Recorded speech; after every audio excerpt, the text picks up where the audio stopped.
The shoulder is unique in how it is anatomically designed and how it is geared primarily for speed and not just strength. The shoulder is the fastest joint in the body, and that's why our rehab program is geared towards speed. Speed training benefits the body by stimulating the nerves, muscles, tendons, ligaments, and surrounding blood supply to all respond to faster movements.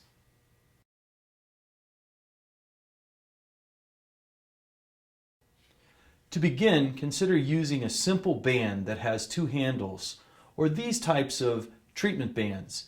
If your shoulder is very limited, you may have to start out with a lower position, then raise to the middle position, and eventually try to get to the higher position. Start by putting a little bit of traction to pull out on your arm.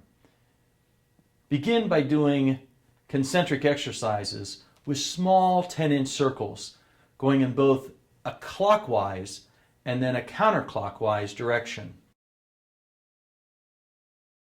Now, George, I see that you've got this band here and you've figured an easier way for you to do this. This is a basic type of band that we use to train for different types of power movements and such like that. These are the typical jump bands, which are just pretty much long rubber bands, for lack of that.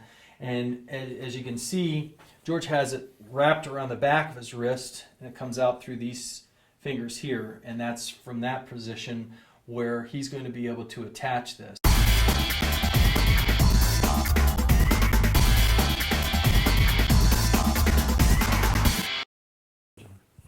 Now you can see that George has this anchored at an upper spot here, and from that perspective he's just doing circles, and then he's going to go ahead and reverse that direction and go the opposite way. Now George is facing this straight on at this point, but from that perspective we can also have him turn so he's doing this just to the side, and it's still going to have the same effect. We're also going to work the internal rotator. You'll notice that this is anchored about mid-level. From that perspective, you don't want it on an upper or a lower. The middle is the correct position for it. So from a mid-level position, the elbow is locked into the side. We're going to come out and then pull it across. Now you may have some pain, and again, just like before, you may have to just partially move that and not take it all the way across. And eventually we want to work towards the point of moving that all the way across the body. And then eventually you want to build the speed up with this again, going back and forth, trying to get yourself to the point where you're moving it faster and faster.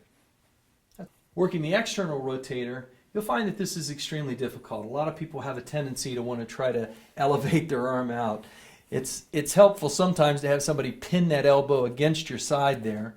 And again, you can also relieve and give some assistance. You can even tell that George has got trouble getting the external rotation.